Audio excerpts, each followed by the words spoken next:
one part of Australia or in another, men go out to muster their sheep for the annual shearing very nearly the whole year round. In the eastern half of the continent, the clip, as it is called, may be said to start in territories where the rainfall is lowest. Rainfall, or water, is the most important single factor in these immense areas. Here, low rainfalls mean big properties, properties so vast that sometimes they are measured in square miles instead of in acres. As rainfall increases, however, holdings become smaller because of the greater number of sheep that can be carried. The property where this film was taken is at a point halfway between the low rainfall areas and the high. It averages 20 inches a year on its 60,000 acres, which usually carry 26,000 sheep. It is called Big Billabong.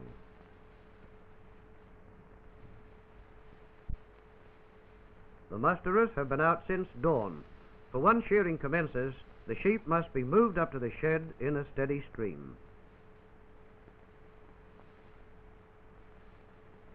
This year has had an almost rainless summer, and the country is showing signs of distress. Without rain, trees droop and wither, and pastures dry out. So long as water is available, there is very little that this same soil will not grow. And here's the reason for such blossoming. An old riverbed some 7 miles long that became separated from the main stream to form what the Aboriginals call a billabong. From flood to flood, the billabong supplies this homestead with abundant water, and with water, trees and flowers, vegetables and cereals all flourish.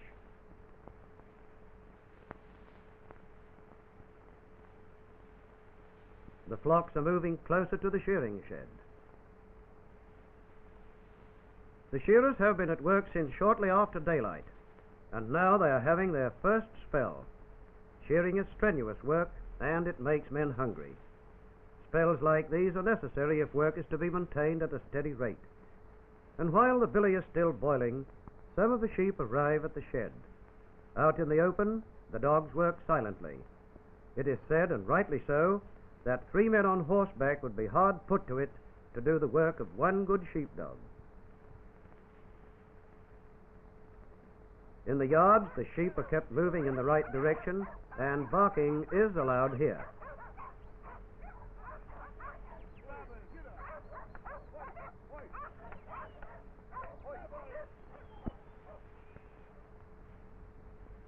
The yardman is a full-blooded Australian Aboriginal.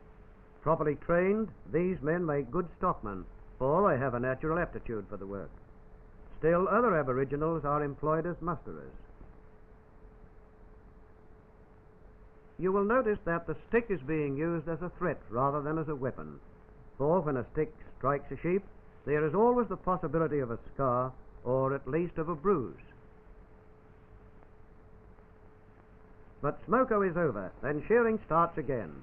A widely loved Australian poet, Banjo Patterson, has described just such a scene as this on a station not very far from Big Billabong.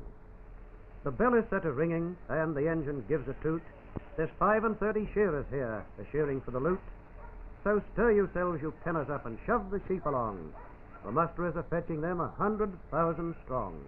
And, he goes on to say, they trim away the ragged locks and rip the cutter goes, and leaves a track of snowy fleece from brisket to the nose. It's lovely how they peel it off with never stop nor stay. They're racing for the ringer's place this year at Castlereagh. They're racing, but carefully. You can see just how carefully by watching the complete shearing of a sheep. The shearer sets it down, holding it firmly between his knees. Power-driven shears first remove the wool along the sheep's belly. This wool usually has more clover burr or grass seed in it than the rest of the fleece. The inside of the thighs is next shorn, as is the wool from the left hind leg.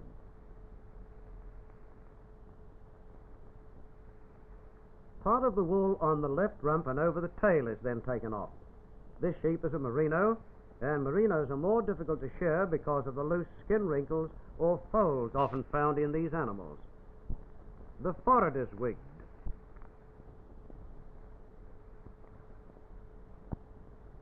The neck wool is opened up, and from here the shearer works down the left side of the neck and shoulder.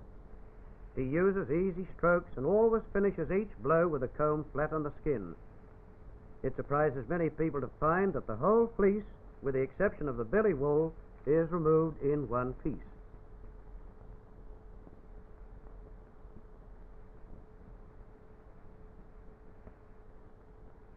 The sheep is next turned onto its right flank, and the rest of the wool on the left side of the body is removed.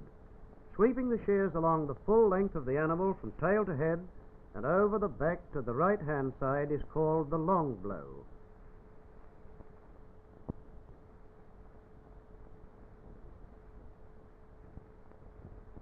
The shearer brings the sheep up and, commencing once more at the neck, works down the right hand or whipping side, as it is sometimes called, to the foreleg.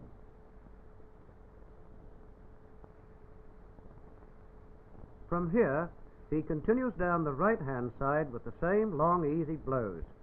He keeps the skin as tight as possible throughout to avoid cuts, and each stroke is finished as before with the comb flat on the hide. Above all, he has avoided kneeling on the sheep whilst working. He finishes the sheep by removing what wool remains on the rump.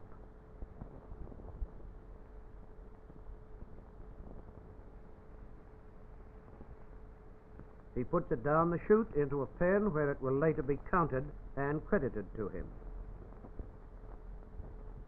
Banjo Patterson has described how the cutting parts of the shearing machines are kept in order. The man that keeps the cutter sharp is growling in his cage. He's always in a hurry, and he's always in a rage. You clumsy-fisted muttonhead should turn a fellow sick. You pass yourself as shearers. You were born to swing a pick. Another broken cutter here. That's two you've broke today. It's awful how such callers come to shear at Castlereagh.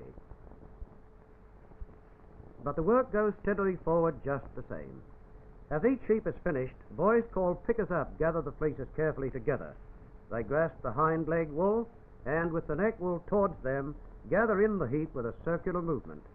The fleece is thrown on the rolling table, shorn side down. It should fall with the wool well spread and in the proper position for easy skirting. The job here is to strip off any wool that may be soiled or contain debris such as the clover burr or grass seeds.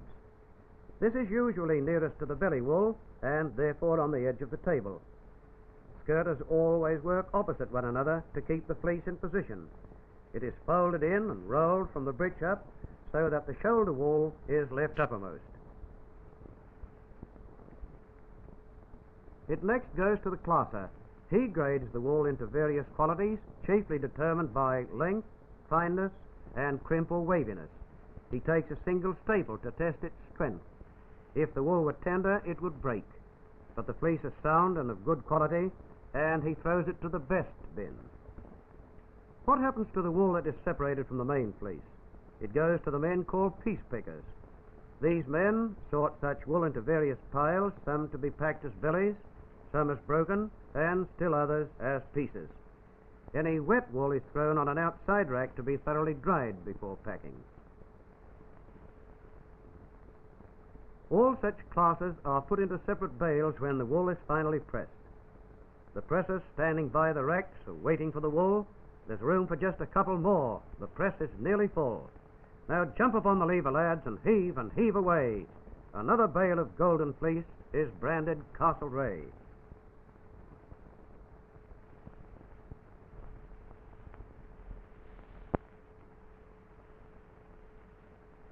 There are many other jobs to be done.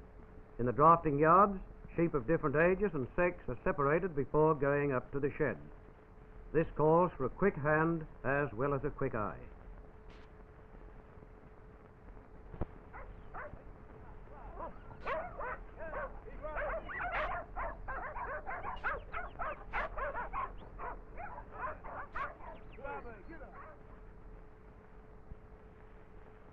The animals shorn by each man since the last spell have to be counted and credited to him. A good shearer will shear up to 200 merino sheep a day.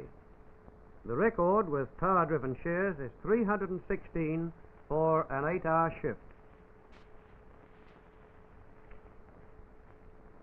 This musterer knows well enough where his sheep are going.